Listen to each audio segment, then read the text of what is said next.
अब गुंडा उन्हें बता रहा है, कोई जनरल डायर से उनकी तुलना कर रहा है, तो कोई कश्मीर में सेना के रवैये पर सवाल उठा रहा है। आखिर ये कैसी शर्मनाक सियासत है जिसमें देश के रक्षकों के खिलाफ सारी मर्यादा ताक पर रखी जा चुकी है।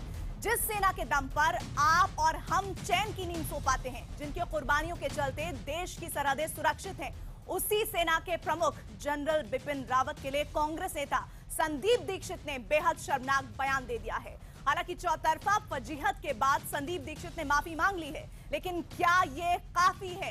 क्योंकि बात किसी नेता के सड़क छाप बयान की नहीं है, ये 125 करोड़ हिंदुस्तानियों के सम्मान का सवाल है। तो आज इसी मुद्दे पर होगा आर पार। आखिर सेना पर सड़क छाप सियासत क्यों?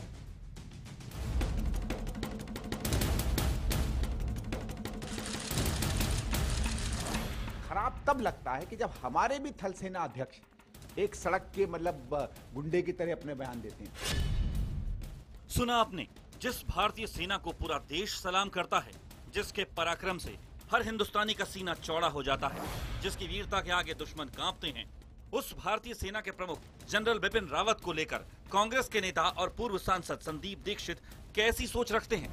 We from the BJP condemn this and demand Mrs. Sonia Gandhi in particular come out and disown that a leadership which is consistently going on insulting the Indian army is not what the Congress party wants. Apologize for having allowed this. Sandeep Dikshit के इस बयान पर सिर्फ BJP ही नहीं बल्कि कांग्रेस के सहयोगी दल भी निशाना साध रहे हैं।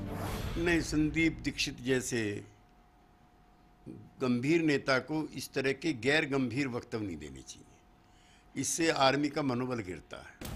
हालांकि अपने बयान पर चौतरफा फजीहत के बाद संदीप दीक्षित ने माफी मांग ली। मैंने जिस भावना के बारे में कहा, जो बात कही वो सरासर गलत थी, इसलिए मैंने उसकी माफी भी मांगी और बहुत जेन्युइनली माफी मांगी है। ये बिल्कुल गलत है।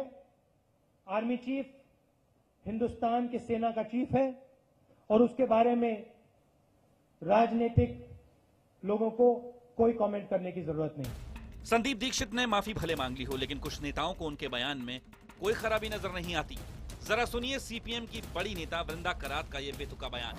बुनियादी सवाल है कि क्या हमारे सेना के चीफ को इस प्रकार के बयान देना चाहिए? अपने ऊपर थोड़ी पाबंदी लगाए कि क्या वो बयान दे रहे हैं, क्योंकि आर्मी चीफ को इस प्रकार के बयान शोभा नहीं देता। सवाल उस मानसिकता पर जिसमें सियासत के लिए सेना का बार बार अपमान किया जा रहा है। हाल ही में सीपीएम के मुखपत्र पीपल्स डेमोक्रेसी में सेना की आलोचना करते हुए लिखा गया था कि सेना मोदी सरकार के विचारों पर चल रही है, वो कश्मीर के लोगों को दबाने का काम कर रही है। और तो और इतिहासकार पार्थ चटर्जी ने तो एक लेख में जनरल बिपिन रावत की तुलना जनरल डायर से कर डाली थी। तो सवाल यही है कि आखिर क्यों बार बार सेना को लेकर ऐसे सड़क छाप बयान दिए जा रहे हैं? आज इसी मुद्दे पर होगा आर पार। आर पार में चर्चा शुरू करें उससे पहले आज का विश्लेषण भी जरा समझ लीजिए। क्या मोदी को घेरने के लिए सेना पर साधा जा रहा है निशाना? क्योंकि कई नेता इससे पहले भी दे चुके हैं सेना के खिलाफ बयान, और साथ ही शर्मनाक सियासत से गिरता है क्या सेना का मनोबल? ये भी एक महत्वपूर्ण सवाल है। और साथ ही सियासत के लिए सेना का अपमान कितना जायज है?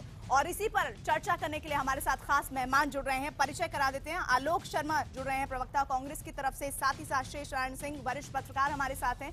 इनके अलावा सुधांशु त्रिवेदी भी थोड़ी देर में हमारे साथ जुड़ेंगे। जीडी बख्शी साहब रक्षा विशेषज्ञ हैं, वो भी हमारे साथ हैं। आमिर हैदर जैदी साहब सीपीआई की तरफ से पक्ष रखने के लिए हमारे साथ हैं। आप सभी खास मेहमानों का स्वागत है। शुरुआत में करना चाहूंगी जीडी बख्शी साहब आपसे।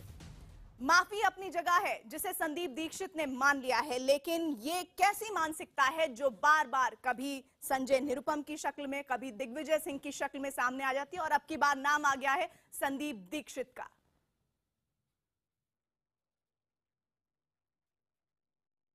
देखिए, हर देश में जो देश की सेना होती है, जो शहादत देती है, कुर्बानी देती है देश की रक्षा के लिए, वो एक हैलोड इंस्टीट्यूशन होती है।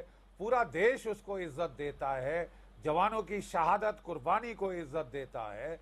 लेकिन हमने भारतवर्ष में एक नया निज़ाम देखा है ताकि आप देश को, सेना को इज्जत और जो है सम्मान तो छोड़ दीजिए, ये तो गालियों का दौर चालू हो गया है साहब।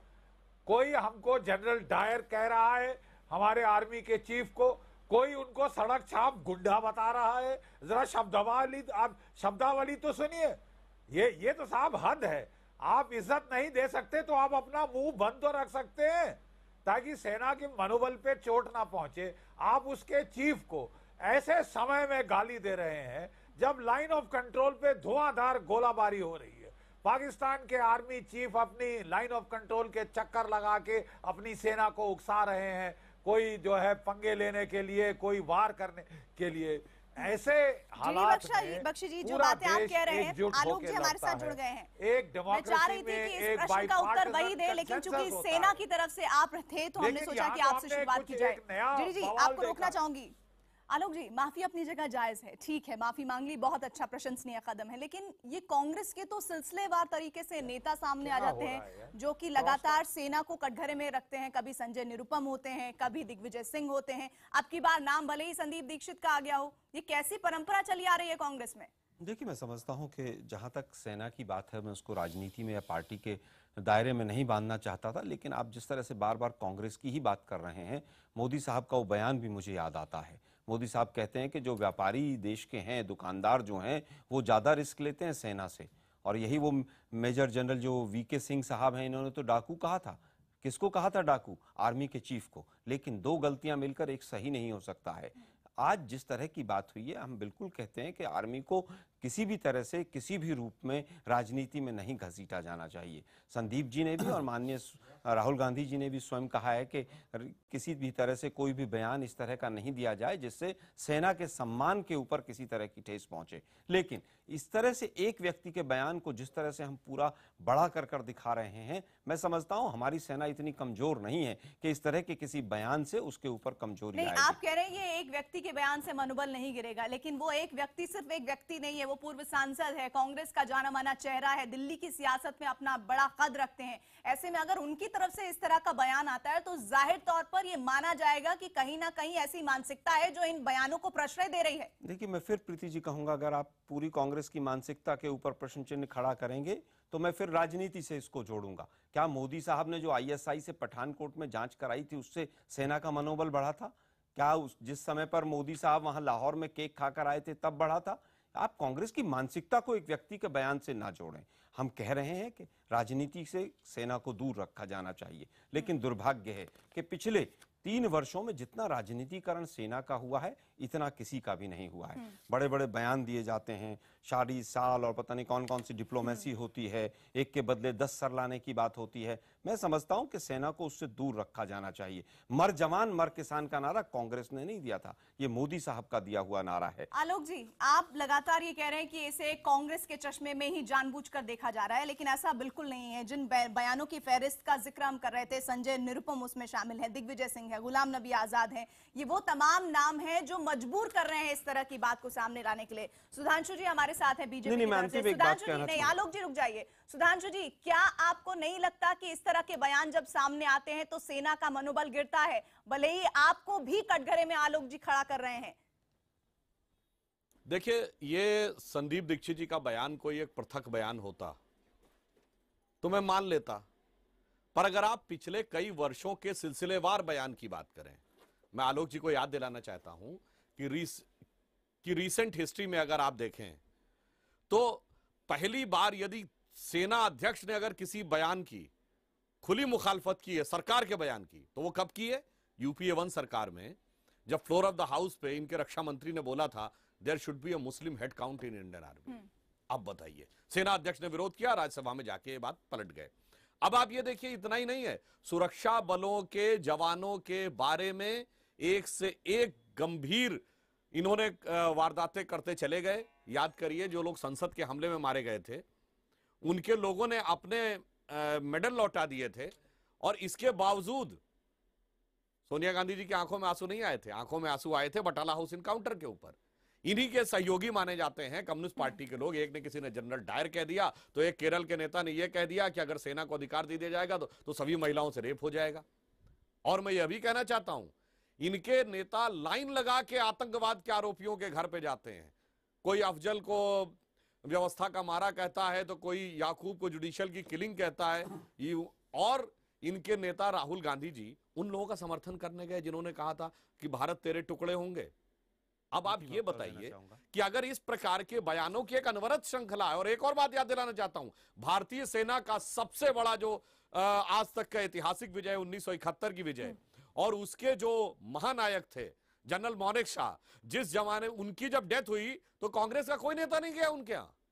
ये तो वो जीत है जिसका सेहरा अपने सर पे बांधते हैं। इस बात को और तो आपको 65 और मानना 71 चाहिए की कि लड़ाई, संदीप 48 की दीक्षित का लड़ाई जो में बयान तो है, सेना के वो सैनिक अपना कांग्रेस खून पार्टी बहाते को रहे embarrass और इस कर रहा खून है। की स्याही से शक में ये बात सबूरे की आपको शक में माननी संवारते पड़ेगी। रहे। प्रीति जी, मैं बिल्कुल मानता हूं, अगर कांग्रेस पार्टी का कोई भी लीडर इस तरह का बोले जा बयान रहे हैं देता यार, है जिसके इसका ऊपर disturbance हो प्रश्न रहा चिन्ह है। लगते हैं और प्रश्न चिन्ह का कारण है, मैं समझता हूं कांग्रेस पार्टी के लिए इस तरह के बयान नुकसानदेह।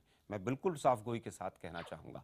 लेकिन राजनीतिकरण कौन कौन कर रहा है, मैं तो अभी मोदी जी का एक बयान दिया है, अरे उन्होंने तो जिस तरह के शब्दावली का इस्तेमाल किया, उन्होंने भी माफी मांगी। कांग्रेस पार्टी की तरफ से हम भी कह रहे हैं कि खेदनीय है, लेकिन क्या तमाम जो बयान मोदी साहब की तरफ से दिए गए हैं, क्या उनके लिए कोई भी माफी मांगेगा? उन्होंने कहा, ये देखिए मेरे पास, मुझे इसको अगर जूम करके दिखाएं आप, ये मोदी जी का बयान है आलोक जी, कि सेना के अंदर जो है वो जवान से ज्यादा एक दुकान का व्यापारी जो है वो ज्यादा जोखिम उठाता। राजनीति करना चाहते हैं तो आप कर सकते हैं, लेकिन आप यहाँ पर आकर ये कह के कि संदीप दीक्षित ने जो कहा गलत है, लेकिन बीजेपी के पास भी ऐसी फहरिस्त है, आप जस्टिफाई नहीं कर सकते हैं। क्यों उसका जस्टिफाई करने का मैंने बार बार कहा कि आपने जिस तरह से पूरा उसको रंगा, पूरे शोकों के साथ, ये तो कांग्रेस ने ही देशद्रोह कर दिया आज तक, मुझे उसका उत्तर देना पड़ा। मैं राजनीति नहीं करना चाहता था, शुरुआत ही मैंने गलती से की कि गलती हुई। मेजर कालिया की शहादत पर कांग्रेस ने राजनीति नहीं की, और फिर वहां पर इंटरनेशनल कोर्ट ऑफ जस्टिस में जाके कांग्रेस नहीं पलटी, ये बीजेपी पलटी है। सर के ऊपर मर जवान मर किसान का नारा कांग्रेस ने नहीं दिया। एक मिनट, अंतिम बात कहना चाहूंगा। प्रीति जी, बार-बार एक ही बात दोहरा रहे हैं। नहीं, मैं बार-बार नहीं दोहरा रहा हूं, आप उस पर तो ध्यान ही नहीं दे रहे। मुझे केवल ये बता दीजिए, आर्मी चीफ को किसी ने आज तक डाकू कहा है और वो व्यक्ति आज मंत्री बना हुआ है? आलोक जी रुक जाइए, जैदी साहब, वृंदा करात तो कह रही है सही हुआ, जो कहा सही कहा। वृंदा करात क्या कह रही है मुझे नहीं इल्म, कहना चाहिए सीपीएम की नेता है, मैं कम्युनिस्ट पार्टी ऑफ इंडिया से ताल्लुक रखता हूँ। मेरी पार्टी का सीधा सीधा नारा था, हम उस पर फॉलो करते हैं कि जय जवान जय किसान। हमारी पार्टी का नारा नहीं है मर जवान मर किसान। हमारी पार्टी में ये सिखाया जाता है कि जब रात में सो तो सेना का शुक्रिया अदा करो, जब खाना खाओ तो किसान का शुक्रिया अदा करो। लेकिन ये सरकार जो आई, जब से सरकार आई है, इसने सेना का राजनीतिकरण किया है और कुछ नहीं किया है। ये अपनी खामियां को छिपाने के लिए सेना का सहारा ले रही है। मैं आज इस मुल्क आपसे, आपके माध्यम से देश से पूछना चाहता हूं, महात्मा गांधी आज से 100 साल पहले, चंपारण आंदोलन के 100 साल हो रहे हैं, पूरे वस्त्र त्याग के हाथ में एक डंडा लेकर निकले थे और ये कहा था मैं देश आजाद कराऊंगा। और पूरा मुल्क, वो कांग्रेस के नेता नहीं है, वो मुल्क के बापू हैं, उनका अपमान करती है बीजेपी और ये कहती है कि वो चतुर बनिया थे। वो ऐसा चतुर बनिया था जिसने इस देश को आजाद कराया और जो यहाँ बैठ के ये सत्ता भोग रहे हैं। पूरी बात मुकम्मल होने दीजिए।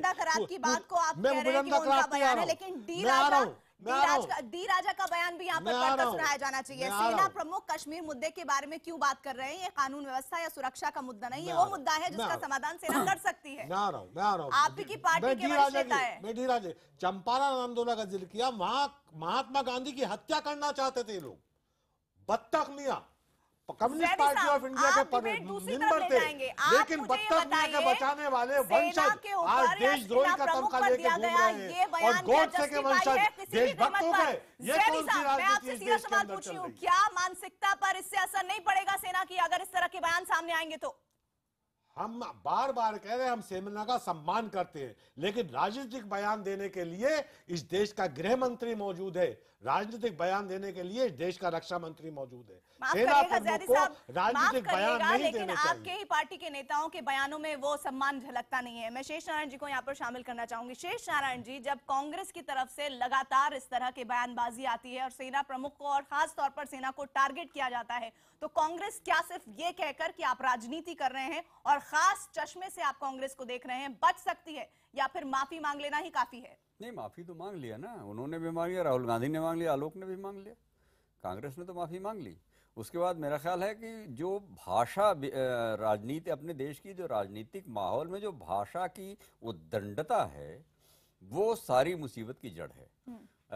मैंने संदीप दीक्षित का जो बयान है वो उसी परंपरा की एक कड़ी है कि वो उन्होंने उनको सड़क छाप गुंडा कहा, तो जो भाषाई लफंगई है वो कर रहे हैं वो। और इस भाषाई लफंगई की जो कल्चर है, मुझे लगता है कि पूरे देश को एक जगह बैठ के ये तय करना पड़ेगा कि जो राजनीतिक विमर्श की भाषा है उसको इस लेवल पे न लाया जाए। और उसके लिए कोई एक जिम्मेवार नहीं है।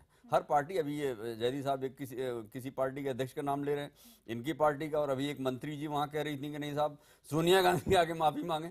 अरे भाई, जब गिरिराज सिंह कोई बयान देते हैं या प्राची कोई साध्वी देती हैं, कोई तरह तरह के मान देते हैं, तो मोदी जी माफी थोड़े ही मांगते हैं।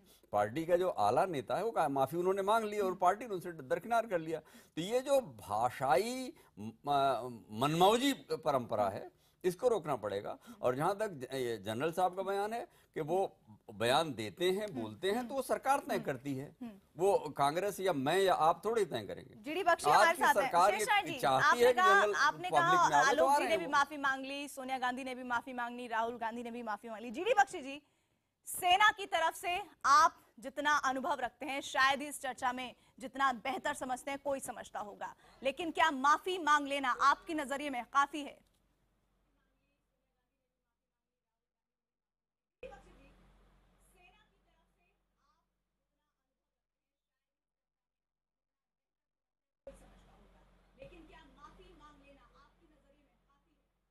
देखिए, ऐसा है, हम लोग, क्या हो रहा है यार, हम लोग चिंतित इसलिए हैं कि ये एक अकेला कांड नहीं है, एक अकेला कोई बयान नहीं है, एक झड़ी लग गई है बयानों की।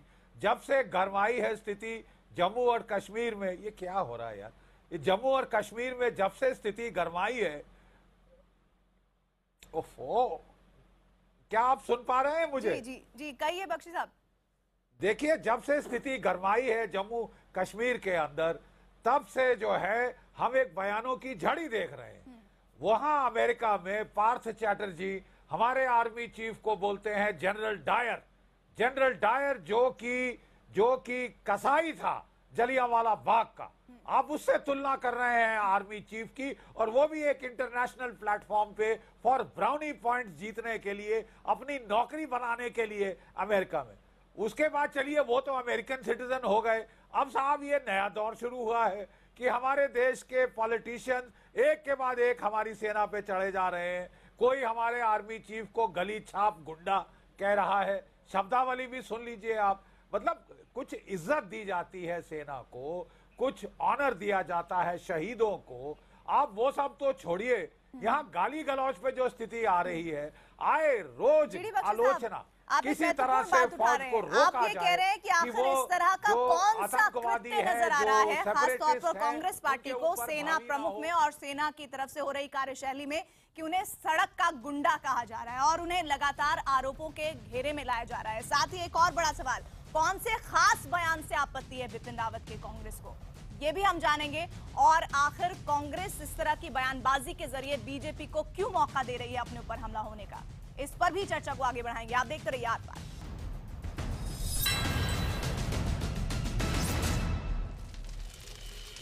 वेलकम बैक, आप देख रहे हैं आर पार। सेना को लेकर सड़क छाप सियासत हो रही है और लगातार बड़ा पैनल हमारे साथ जुड़ा हुआ है। आलोक जी के पास एक बार फिर से रुक करूंगी। आलोक जी, जहां पर मैंने ब्रेक लिया था उसी बात से मैं आपसे शुरुआत करना चाहूंगी। ऐसा कौन सा बयान है, मैं चलिए किसी और का नाम ले लेती, सीधे संदीप दीक्षित को, कौन से बिपिन रावत के बयान पर आपत्ति है जो उनकी जुबान, तो हम फिसलना नहीं मानेंगे कि उनकी जुबान फिसली थी, क्योंकि वो बहुत ही साफ गोई से कह रहे थे कि सड़क छाप गुंडे की तरह वो काम करते हैं। ये कौन सा बयान है, जरा दर्शकों को समझाइए, क्योंकि वो भी ये जानना चाहते हैं कि आखिर उन्होंने ऐसा अजीबोगरीब बयान दिया क्यों सेना को लेकर। देखिए, मैं समझता हूं जब स्वयं उन्होंने माफी मांग ली और हम कह रहे हैं कि मैं उनका प्रवक्ता नहीं हूं कि संदीप दीक्षित जी के जो घटिया जो उन्होंने बयान दिया उसकी मैं वकालत करूं, मैं इस चीज के लिए नहीं बैठा हूं।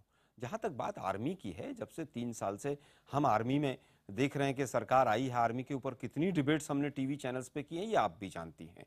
पिछले 5-6 साल से मैं टीवी पे बैठता हूं, लेकिन कभी इस तरह से आर्मी को लेकर इस तरह की बहस नहीं होती थी। मेजर जनरल वीके सिंह जो आज केंद्रीय मंत्री हैं, उन्होंने उस समय के तत्कालीन जो हमारे पूरे आर्मी के चीफ थे उनको डाकू कहा, लेकिन उसके ऊपर भी हमने कहा कि नहीं, इनको ऐसा शब्द नहीं बोलना चाहिए। हमने मोदी जी से माफी नहीं मांगी। मोदी जी ने स्वयं 3 स्टेटमेंट मुझे आज याद आ रहे हैं, उन्होंने, मोदी जी ने कहा हमारे बॉर्डर पर प्रॉब्लम इसलिए है कि आर्मी हमारी कमजोर है। 2013 का मार्च का अप्रैल का बयान है। उसके बाद मोदी जी कह रहे हैं कि जो व्यापारी होता है, ई कॉमर्स को जो वो बढ़ावा दे रहे थे, वो आर्मी जो है वहां पर जो सोल्जर बॉर्डर पे खड़ा है, आप ये कहकर बचा रहे हैं कि आप संदीप दीक्षित के प्रवक्ता नहीं है, लेकिन मैं फिर से आपसे वही सवाल पूछूंगी कि आखिर बिपिन रावत के कौन से बयान से उन्हें ऐसा लग गया कि उन्होंने कहा कि ये सड़क छाप गुंडे की तरह काम करते हैं या बयान देते हैं? जब कह रहा हूं उस बयान से मैं इत्तेफाक नहीं रखता, उस बयान की निंदा कर रहा हूं, फिर आप मेरे से उस बयान के ऊपर सीधे तौर पर इसे बचना कहा जाएगा? नहीं, बचना नहीं चाह रहा मैं पूरी तरह से निंदा कर रहा हूं, मैं घटिया बयान कह रहा हूं, उसके बाद आप कह रहे हैं बचना चाह रहे हैं।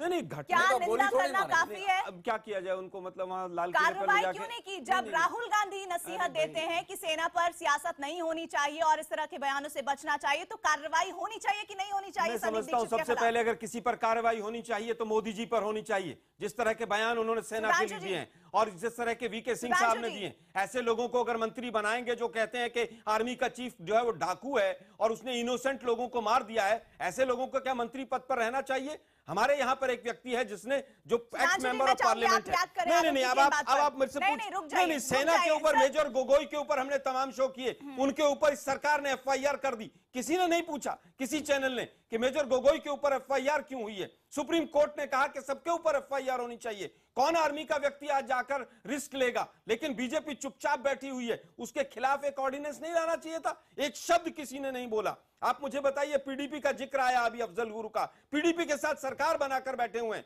पूरे देश को राष्ट्रभक्ति का सर्टिफिकेट बांट रहे हैं आप। अभी अकालियों का बरसी थी, एक मिनट, अंतिम बात कहना चाहूंगा। अकालियों की अभी बरसी थी कि जो स्वर्ण मंदिर पर जो घटना घटी थी उसके लिए वहां पर बीजेपी के लीडर्स बैठे हुए थे। एक ही अकालियों का यहाँ दिल्ली के अंदर MLA वो भी वहां पर गया हुआ था। अब बताइए जरा, क्या वो आर्मी की शहादत के ऊपर जो कर रहे हैं वो ठीक है क्या? यूनाइटेड नेशंस में अकाली दल जाके कहता है कि खालिस्तान बनना चाहिए और ये लोग सरकार बनाते हैं। देशद्रोही कांग्रेस। आलोक जी, आप अपनी बात समाप्त कर लें तो मैं बोलना शुरू करूं। जरूर, बताइए। आलोक जी, मैं आपसे कहना चाहता हूं, आपने मोदी जी के बारे में कहा, मैं पूछना चाहता हूं, मोदी जी ने अपनी पहली दिवाली कहां मनाई? कश्मीर की सीमा पर जाकर सैनिकों दिवाली कहां मनाई? आपको ड्रामेबाजी नजर आती है? आप एक प्रधानमंत्री बताइए जो जाके आर्मी के सोल्जर से ज्यादा दिवाली सेना में मनाई तो गली मोहल्ले में बैठा हुआ व्यापारी लेता। आलोक जी, ये कम छोटी स्टेटमेंट है। देखिए, आप बोल रहे थे मर जवान मर किसान का नारा लेकर आते हैं, वहां केक खाने पहुंच जाते हैं। ISI यहाँ पर आकर पठानकोट में हमारी जांच करती है और आप सर्टिफिकेट बांटते हैं। मोदी जी ने दिवाली कहां मनाई? अरे दिवाली मनाने के बाद ISI आकर पठानकोट में जांच भी करती है, उसका जवाब दीजिए। मैं बोल सकता हूं, उसका रिजल्ट क्या हुआ? लगातार बोलते रहेंगे क्या? अमित शाह जी तो मास्टर स्ट्रोक संदीप दीक्षित के बयान का प्रवक्ता बन के नहीं बैठे। आपकी पार्टी के संजय निरुपम ने सर्जिकल स्ट्राइक का सबूत मांगा और राहुल गांधी ने शब्द प्रयोग किया खून की दलाली। ये खून की दलाली शब्द किसके लिए प्रयोग किया था? ये सेना की प्रेस कॉन्फ्रेंस की आलोक जी, भारतीय जनता पार्टी या भारत सरकार की प्रेस कॉन्फ्रेंस नहीं थी। राहुल गांधी ने सेना के DGMO की प्रेस कॉन्फ्रेंस के बाद इस ढंग का बयान दिया। शर्म आनी चाहिए कांग्रेस का सर्टिफिकेट सबको बांट दिया। अरे एक डिफेंस मिनिस्टर आप लोग रेगुलर देश को नहीं दे पाए। देशभक्ति का सर्टिफिकेट तो आप उनको जाके बांट रहे थे जो JNU में जाकर ये नारे लगा रहे थे। अरे भाई, नारे जिन लोगों ने लगाए आज तक अरेस्ट क्यों नहीं हुए? कोई टीवी चैनल डिबेट नहीं करता। कश्मीर की आजादी तक, भारत की बर्बादी बताइए ना, जाके वो समर्थन कर रहे थे वो कहां है? और दूसरी बात, जिन लोगों ने भारत में कहना चाहता हूं श्रीनगर में लगाया, उनको तरीका प्रीति थी। अगर इस ढंग से बहस करेंगे तो बहस कैसे हो सकती है? NIT छोड़कर भागा। भाई, आपने ये कौन क्या किसी बीजेपी भी अगर देशभक्ति का पाठ पढ़ाए तो दुखा दे बड़ा। देखिए, आप नहीं चाहता था कि आलोक जी इस माहौल को गर्म किया जाए। जी बख्शी साहब कुछ कहना चाह रहे हैं, आप अपनी बात पूरी करिए। मैं कहना चाहता हूं, खून की दलाली ये होती है कि सन 48 में हमारी सेना जीत रही थी और नेहरू जी ने उसको बीच में जोड़ दिया। विश्व के इतिहास में एकमात्र उदाहरण है जीतती हुई सेना ने विराम किया और जीतता हुआ देश संयुक्त राष्ट्र संघ में गया। और खून की दलाली सन 65 में जीती हुई लड़ाई हमने हार दी डिप्लोमेसी की टेबल के ऊपर। क्यों? 42 जवानों को आपने कारगिल में शहीद करा दिया और उसके बाद फिर आप विजय खून की दलाली ये होती है कि आतंकवाद के मामले में कश्मीर में हमारे सैनिक मरते रहते हैं। कश्मीर का आप लोगों ने बुरा हाल कर दिया, पूरे दीक्षित देश को अभी भी आप जम्मू कश्मीर का पाठ पढ़ा रहे हैं। जम्मू कश्मीर के अध्यक्ष सुप्रीम कोर्ट में चल रहा है। आप लोगों के साथ पूरा देश इस बात से वाकिफ है कि किस तरह के टेंस माहौल इस वक्त है भारत और पाकिस्तान बॉर्डर एरिया में। और ऐसे में GD बख्शी साहब, क्या इस तरह के स्टेटमेंट जब सामने आते हैं सेना के मनोबल पर इसका असर कितना पड़ता है? और आईएसआई जो जांच करने आई थी उसका कितना पड़ा था बख्शी साहब, उस पे भी जरा बताइए। देखिए हर प्रजातंत्र में पोखरण हर विस्फोट होना था, नरसिम्हा राव की हिम्मत नहीं पड़ी जिस समय अमेरिका से दूरी पड़ गई। आखिर में अटल जी की सरकार ने किया था। इसलिए आप इस विषय के ऊपर कम से कम समझ जीडी बख्शी साहब का पक्ष सुन लेते हैं। हाँ ठीक है, देखिए मैं कहना चाहता हूं हर प्रजातंत्र में एक बाईपार्टिसन कंसेंसस होता है on issues of national security, जो राष्ट्रीय सुरक्षा के विषय हैं, जो सेना है, जो सशस्त्र सेनाएं हैं, इनके ऊपर जो भी पार्टियां होती हैं विपक्ष में, सरकार में, एक बाईपार्टिसन कंसेंसस होता है। और ये कंसेंसस उस वक्त गहरा हो जाता है जबकि सीमा पर गोलाबारी हो रही हो, जबकि सीमा पर युद्ध के बादल मंडरा रहे हो, जबकि आपके देश के अंदर संकट फैला हो और आतंकवाद का जो दायरा है, दर्जे हरारत बढ़ रही हो, उस वक्त देश एकजुट हो जाता है, इकट्ठा हो लड़ाई लड़ता है, अपने जो निजी डिफरेंसेस उनको सिंक करके लड़ाई करता है। लेकिन यहाँ साहब हमने एक और अजीब बात देखी है, और ये एक नया फैशन बनता जा रहा है कि जब दर्जे हरारत बढ़े, जब हमारी जो सेनाएं हैं वो युद्ध में शरीक हों, वो युद्ध में लड़ रही हो, हमारे जो है ताबूत पे ताबूत वापस आ रहे हो, हमारी कैजुअलिटीज हो रही हो, उस वक्त एक गाली गलौज का सिलसिला शुरू हो जाता है हमारी सेना के बरखिलाफ, हमारे कमांडरों के बरखिलाफ, हमारे जो बेचारे जो जूनियर कमांडर गोगोई जैसे, जो कि वहां फ्रंट पे लड़ रहे हैं, जो कि जूझ रहे हैं टेररिस्टों से, उनके खिलाफ गाली गलौज, ताकि उनका मनोबल कम किया जाए। ये लड़ाई फौज जीत क्यों रही है, जीत कैसे रही है, ये तो अनफेयर हो गया ना साहब, मानवाधिकारों का उल्लंघन हो गया ना साहब। तो ये मानवाधिकारों को ज्यादा जो ये नाटक करके हमारी फौज को जो नुकसान पहुंचाने की कोशिश की जा रही है, ये बहुत निंदनीय है। आप सड़क छाप का गुंडा बोल रहे हैं, किसको? आर्मी चीफ को। किस वक्त? जब देश की सीमाओं पर गोलाबारी हो रही है, इस वक्त जब मैं बात कर रहा हूं। आलोक जी, ये साहब थोड़ी हद होती जा रही है। आलोक जी, पीपल क्लोज रैंक्स, निंदनीय है, नेशन बिल्कुल, इसमें क्लोज कोई बुराई रैंक्स। नहीं। आप माफी मांग चुके हैं, लेकिन ऐसे शब्द जुबान से निकल कैसे जाते हैं? देखिए ये तो पूरा मुझे जुबान से कैसे शब्द निकलते हैं इसकी साइकोलॉजी और इसका साइंस पढ़ना और पड़ेगा। पार्टी कार्रवाई क्यों नहीं करती, ये भी बताइएगा। बात का आप कैसा सवाल पूछ रहे हैं, किस तरह से जबान से निकल जाते हैं? अरे भाई मैं पूछ रहा हूँ मोदी साहब के कैसे निकला, वैसे ही संदीप दीक्षित के निकल गया। जैसे अमित शाह ने बापू के लिए अपशब्द कहे, वैसा है उनके मुंह से निकल गए। हमने कम से कम माफी तो मांग ली, हमने उस नेता को कम से कम हिदायत तो दे दी। लेकिन आप बता दीजिए, आपने जिन लोगों ने कहा कि आर्मी चीफ डाकू है, उनको आपने मंत्री बना दिया। अरे कौन आर्मी के सर कटे, आज आप कह रहे हैं कि साहब इस पर राजनीति नहीं होनी चाहिए। इन्हीं की नेत्री थी, चूड़ियां भेंट करने गई थी मनमोहन सिंह साहब से। आज किसको मनमोहन सिंह साहब तो नहीं है, लेकिन किसको चूड़ियां भेंट करेंगे आप? उस समय इनको ब्रह्म ज्ञान प्राप्त नहीं हुआ कि आर्मी के ऊपर राजनीति नहीं करनी चाहिए। ना बख्शी साहब को हुआ उस समय पर कि भाई क्या कर रहे हैं आप लोग? अरे 2.5 गुना शहादत बढ़ा दी, लेकिन आप पूरा देश जो है वो देशद्रोही है। आप इनसे सवाल पूछ लीजिए, सेना का अपमान हो जाता है एक सवाल पूछते ही। सेना के ऊपर कोई सवाल नहीं पूछना चाहिए। अरे भाई सेना देश की सेना है, हम अगर सवाल पूछ लें, कोई बात कर लें, उसमें क्या प्रॉब्लम हो गई है? लेकिन अपमान नहीं होना चाहिए, उसके लिए हम भी क्षमा चाहते हैं। लेकिन मुझे केवल ये बता दीजिए, क्या ये डिफेंस मिनिस्टर को डाकू कहने वाला जो मंत्री है, उसके लिए अभी हमारे जो भाई बैठे हैं काफी ब्रह्मज्ञानी हैं, क्या माफी मांगेंगे एक बार भी? अरे कौन से बयान की आप बात मैं कह रहा हूं जिसमें कहा गया कि ये बात कह रहा हूं कि राहुल गांधी ने खून की दलाली का, और राहुल गांधी की खून की दलाली क्यों कहा गया? मैंने शब्द कहे, माफी मांगी। खून की दलाली क्यों कहा गया वो मैंने बता दी। प्रेस कॉन्फ्रेंस थी आलोक जी, भारत सरकार की प्रेस कॉन्फ्रेंस नहीं थी। विजय कुमार सिंह का ये ट्वीट है मेरे पास, आप कहें तो पढ़ के सुना देता हूं, उसके लिए माफी मांग लीजिए आप। कांग्रेस डाकू कह रहे अध्यक्ष ने बोला, क्रिमिनल कह रहे हैं, वो कह रहे हैं कि हमारी आर्मी ने इनोसेंट्स को मारा है।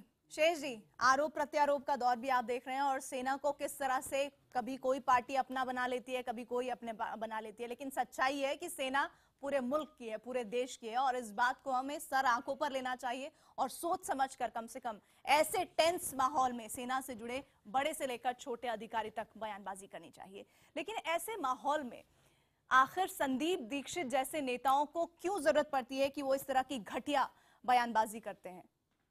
वो पैदल हैं बेचारे, उनकी माता जी को, इनके राहुल गांधी के चेला इन चीफ हैं माननीय अजय माकन, उन्होंने पैदल कर रखा है, तो उनका फ्रस्ट्रेशन है वो कर रहे हैं। लेकिन जो जनरल बात कर रहे हैं, जनरल जीडी बख्शी जो बात कर रहे हैं कि भाई अगर जंग हरारत का माहौल बन गया है, गोलाबारी इस वक्त हो रही है और गाँव में वो लोग बम्बार्डमेंट कर रहे हैं, तो उस वक्त मेरा ख्याल है कि इनको इस तरह की बात नहीं करनी चाहिए थी। हालांकि ये भी है कि चूंकि वो हैं कहीं नहीं, अब जैसे आप करें उनके खिलाफ क्या एक्शन लेंगे, तो उनको निकालेंगे कहाँ से, वो कहाँ हैं वो? मेरा ख्याल है पार्टी की चवनिया मेंबरशिप के अलावा क्यों आलोक, और तो कुछ है नहीं उनके पास, तो उनको कहाँ से निकालेंगे? उनकी अम्मा को पहले ही आप पैदल कर चुके हैं, तो इसलिए मुझे लगता है कि उनका कोई मतलब नहीं है। लेकिन ये जरूर है कि जो उन्होंने किया कांग्रेस को, उसकी निंदा करनी चाहिए, वो कर रहे हैं।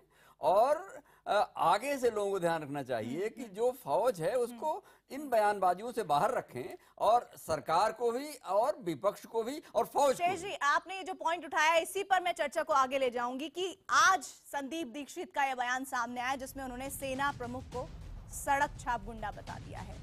क्या कांग्रेस या फिर बीजेपी या फिर तीसरी, चौथी, पांचवी कोई भी पार्टी इस बात को सुनिश्चित करेगी कि आगे से सेना से जुड़ा हुआ कोई भी अगर नेता बयान देता है और ऐसा बयान इतने टेंस माहौल में, तो उस पर सख्त कार्रवाई होगी? अव्वल तो होनी नहीं चाहिए, ऐसे बयान सामने ही नहीं आने चाहिए, और अगर होते हैं तो सख्त कार्रवाई होनी चाहिए, ताकि ऐसे माहौल में इस तरह की बयानबाजी से सेना का मनोबल कम ना हो। लौटेंगे इसी बातचीत के साथ ही, आप देखते रहिए आर पार।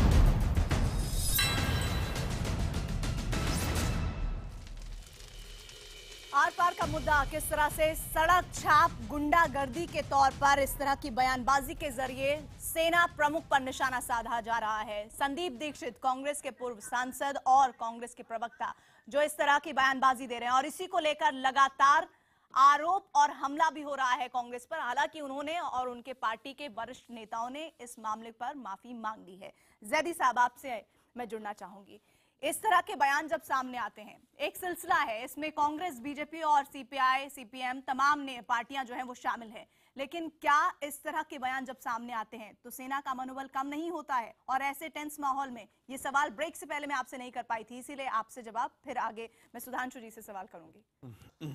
मेरी समझ में नहीं आता हमारी सेना का मनोबल कब से इतना छोटा हो गया। सेना के मनोबल से देश का मनोबल जुड़ा हुआ है। अगर देश के अंदर कहीं अशांति या कुछ हो जाती है और सेना वहां आ जाती है, तो देश का हर नागरिक अपने आप को सुरक्षित महसूस करता है कि अब तो सेना आ गई, अब सब कुछ ठीक हो जाएगा। लेकिन सेना को विवादित बनाने का, सेना के ऊपर राजनीति करने का पिछले 3 साल से जो घृणित कार्य बीजेपी कर रही है, इसका जवाब कोई देशवासी नहीं पूछ रहा। कडप्पा ने बाहुबली को क्यों मारा, ये देखने शनि महल में सब चले जाते हैं। सेना का जवान रोजाना शहीद हो रहा है, एक के बस 10 सर लाने की बात की गई थी, आज तक कोई लाने को तैयार नहीं है। हमसे कहा गया था नोटबंदी हम कर रहे हैं, कश्मीर के अंदर आतंकवाद खत्म हो जाएगा, नक्सलवाद खत्म हो जाएगा। ना आतंकवाद खत्म होता है, ना नक्सलवाद खत्म होता है, कोई पूछने को बीजेपी से तैयार नहीं है। सिर्फ बीजेपी सेना की आड़ लेके अपने कृत्य छिपाने का कार्य कर रही है और कुछ नहीं हो रहा। ये देश के लिए गलत हो रहा है। सेना को राजनीतिक, हम फिर बात कह रहे हैं, अब बयानबाजी की बात आती है कि सेना को राजनीतिक बयान से बचना चाहिए। सेना का बयान देने डी राजा के बयान, आरोप बीजेपी पर सही है आप जो लगा रहे हैं, उसका जवाब भी सुधांशु जी से ले लेंगे, लेकिन डी राजा के बयान पर भी आप बता दीजिएगा आपका क्या कहना है। क्या कहा कामरेड डी राजा ने? डी राजा ने सेना पर हमला किया था, उनके बयान में दिखा देती हूँ आपको, और मैं बता रहा हूं, मैंने पढ़ा भी था, मैं एक बार फिर से पढ़ देती हूँ अगर आपको याद नहीं है वो। उनका बयान ये, सेना प्रमुख कश्मीर मुद्दे के बारे में क्यों बात कर रहे हैं, ये कानून व्यवस्था या सुरक्षा का मुद्दा नहीं, ये वो मुद्दा है जिसका समाधान सेना कर सकती है। चलिए देखिए, सेना के हम बार एक बात कह रहे हैं, जो भी कश्मीर, सुन लीजिए, हमारी लड़ाई कश्मीरी उग्रवाद से है, कश्मीरियों से नहीं है। हमारी लड़ाई पाकिस्तान से प्रायोजित उग्रवाद से है। हमें ऐसा लग रहा है कि पिछले 3 साल से इस लड़ाई को फौज बनाम कश्मीर बना दिया गया है। मैं आपकी चैनल के रिपोर्ट के आधार पर कह सकता हूं कि आपकी रिपोर्टिंग यह है कि उग्रवादियों के समर्थन में जो जनरल वहां की पब्लिक है, जो जनरल पब्लिक है, वो ज्यादा समर्थन में आ रही है। पहले ऐसा नहीं था, पहले ऐसा नहीं था। हमारी सेना जहां जली जाती थी वो कश्मीर हो कहीं हो, क्या भाई वाकई सेना आ अब गई, लड़ाई अब सेना सुरक्षित बनाम है, कश्मीर हो गई पूरा है? सुधांशु मुल्क जी, सुरक्षित है। सुधांशु इन्होंने जी, पूरी सेना को ये जैदी सेना जी रुक बनाम जाइए, अब हिंदुस्तान आप ही के करना सवाल चाह का रहे हैं। उत्तर तो ले लें सुधांशु जी। जैदी जी ने जो बात कही डी राजा के बयान के संदर्भ में, उन्होंने सही बात कही। कश्मीरियों के खिलाफ सेना थोड़ी है। मैं जैदी जी पूछना चाहता हूं, जो लोग कश्मीर में आंदोलन करते हैं, कश्मीर का झंडा कभी देखा उनके हाथ में? झंडा तो पाकिस्तान का या आईएसआईएस का, तो दुश्मन देश का और आतंकवादी का झंडा लेंगे तो फिर सेना ही उनसे निपटेगी ना। तो ये राजनीतिक लड़ाई नहीं हुई ना। तो सुधांशु ये तो जी, आप मुझे इतना बताइए, अब दूसरी मैं बात कहना चाहता हूं, महबूबा मुफ्ती एक गंभीर बात कहना जिस चाहता हूं महबूबा कि मुफ्ती देखिए को किसी अरे अटल भाई बिहारी उसमें मत जाइए, वाजपेयी मुझे ने ये बोलने कह के दीजिए। स्टेज पे आप नहीं लगातार करने इतनी दिया देर था बोल चुके कि ये हैं। अब जब हिंदू की हमारा टर्न समर्थक आया, हमें है, तो बोलने आप दीजिए उसके भाई। साथ कहना ये चाहिए क्या सरकार तरीका है भाई बनाते आप लोगों का? हैं। आसाम के अंदर वोटरलैंड से जैदी जी, जाके रुक वोटरलैंड से जाइए, जाके रुक कहना जाइए। चाहिए आप जैदी जी, समझौता ठीक करते नहीं हैं। है भाई, आपने इतनी और देर बात बोला, कम्युनिस्टों में आपने रखते मेरा हैं, नाम ये अनाउंस कम्युनिस्ट करने के पार्टी बाद ऐसी आप है। लगातार बोलते अगर रहे, कम्युनिस्ट फिर आप पार्टी वहां बोलकर के चले जा रहे समर्थक है हैं। तो हमारी सरकार क्यों नहीं है वहां पे? हमें सरकार बनानी चाहिए कश्मीर के अंदर। जैदी जी जवाब अब दे मैं बोल दीजिए लूं, सुधांशु जी। अब मैं आपसे आतंकवाद निवेदन जैदी कर रहा हूं, मैं बोल सकता हूं। बुरहान वानी को कहना जैदी जी, चाहिए आप आपके आतंकवादी सवाल कह का के उत्तर मारते लेना हो चाहिए। और उसके घर वालों को मुआवजा देते हो। सुधांशु जी आप बोलिए। ये दोहरा मापदंड देश को दिखाते हो आप। अब मैं बोलना चाहता हूं, अब मेरा आपसे विनम्र अनुरोध है कि जो मर्यादा मैंने दिखाई आप उसका भी पालन करें और मुझे अपनी बात बोलने दें वक्तव्य पूरा होने तक। अब मैं कहता हूं, एक गंभीर बात कहता हूं। देखिए, डिफेंस, इंटेलिजेंस और नेशनल सिक्योरिटी, इस पे राजनीति नहीं होनी चाहिए। मैं कहना चाहता हूं नेशनल सिक्योरिटी पे 26/11 का हमला हुआ, सेना से लेके एनएसजी के कमांडो उसमें रहे, पुलिस के भी जवान मारे गए और सेना और हमारी सरकार कहती रही कि हाफिज सईद उसका जिम्मेदार है। और दिग्विजय सिंह जाके एक पुस्तक का विमोचन करते हैं, मुंबई में कहते हैं 26/11 इज एन आरएसएस कॉन्स्पिरेसी, और कांग्रेस कहती है उनका व्यक्तिगत बयान है।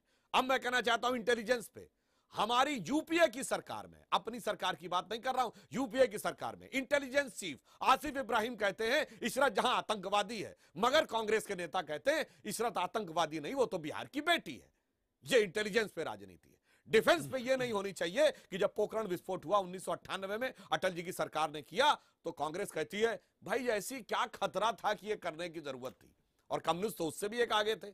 जब इंदिरा जी ने 74 में किया था तो उन्होंने उसका भी विरोध किया था, और 64 में चीन ने जब किया था तो कहा था यह साम्राज्यवाद से लड़ने के लिए आवश्यक था। तो तीनों का आप उदाहरण देख लीजिए। और मैं एक बात और कहना चाहता हूं कि भाई सड़क छाप गुंडा शब्द प्रयोग हुआ, मैंने बात मान लिया, मगर आप रिवर्स भी तो देखिए ना आलोक जी, आपकी पार्टी के लोगों के मुंह से हाफिज साहब निकल जाता है, ओसामा जी निकल जाता है, सुशील शिंदे के मुंह से हिंदू आतंकवाद निकल जाता है, जिसके लेकर उनको हाफिज सईद की शाबाशी मिलती है। तो एक तरफ जबान इधर फिसलती है, दूसरी तरफ जबान इधर फिसलती है। और अभी हाल में देख लीजिए ना, लेफ्टिनेंट फैयाज मारे गए कश्मीर में, आपके किसी आदमी ने जाकर वहां शोक व्यक्त किया।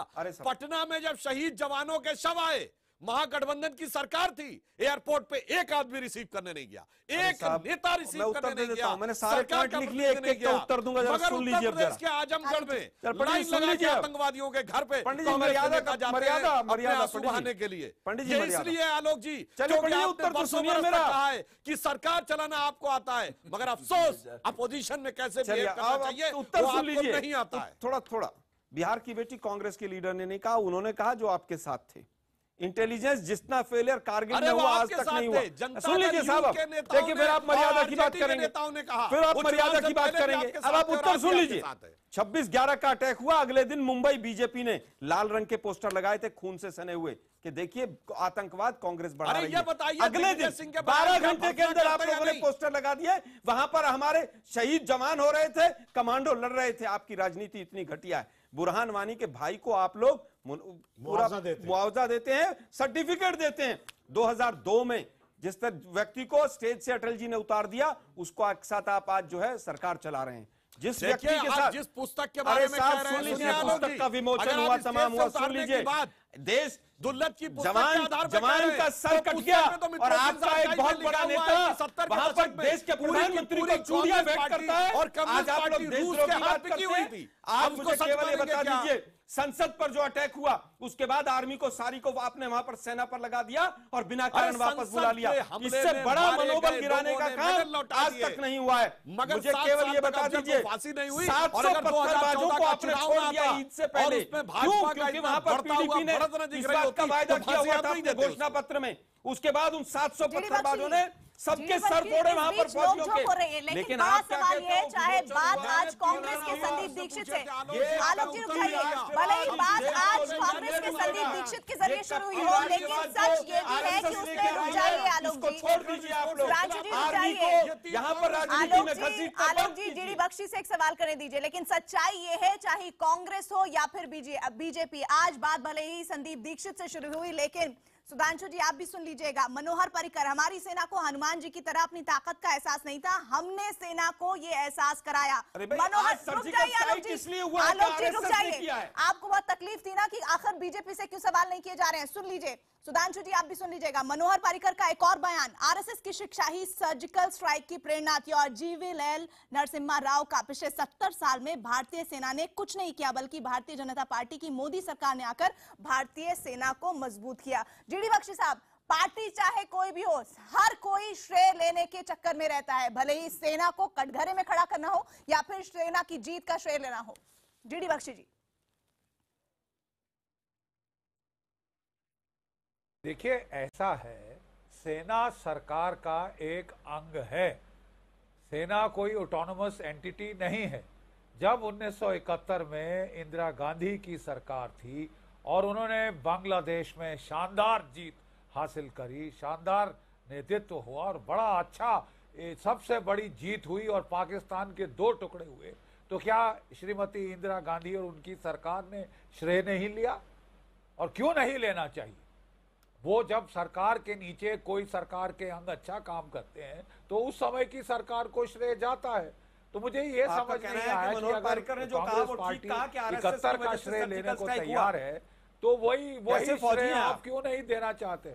आप अपने फौज को ही डिग्रेड कर रहे हैं। मैं कह रहा हूं कि अगर कोई अच्छा, मतलब 70 साल में फौज ने कुछ नहीं किया, ये जीवीएल ने ठीक कहा है, आप उससे एग्री कर रहे हैं। जनरल बख्शी साहब, मैं कह रहा हूं सेना अच्छा काम करेगी, हनुमान को ताकत का पता ही नहीं था, श्रेय तो मनोहर पर्रिकर जी ने बताया। जनरल बख्शी साहब, जब आप सेना में थे, जब सेना बेकार थी, या आप बीजेपी कह रही है? क्या विपक्ष नहीं कह रहा? आप सहमत हैं? आप सहमत हैं इस बात से कि 70 साल में सेना ने कुछ नहीं किया? पिछले 3 साल में सेना बहादुर हुई। मैंने ये बयान नहीं सुना। बस ये की जानी चाहिए कि सेना को लेकर या फिर सेना प्रमुख को लेकर इस तरह की घटिया बयानबाजी, चाहे संदीप दीक्षित हो या फिर कोई और किसी और पार्टी का नेता, नहीं होनी चाहिए, क्योंकि इससे कहीं ना कहीं सेना के इरादों पर असर पड़ता है। और ऐसे टेंस माहौल में जब पाकिस्तान की तरफ से अभी भी लगातार गोलीबारी हो रही है, तब और ज्यादा उन पर असर पड़ेगा। ऐसी स्थिति में आप सभी खास मेहमानों का बहुत बहुत शुक्रिया हमारे साथ जुड़ने के लिए।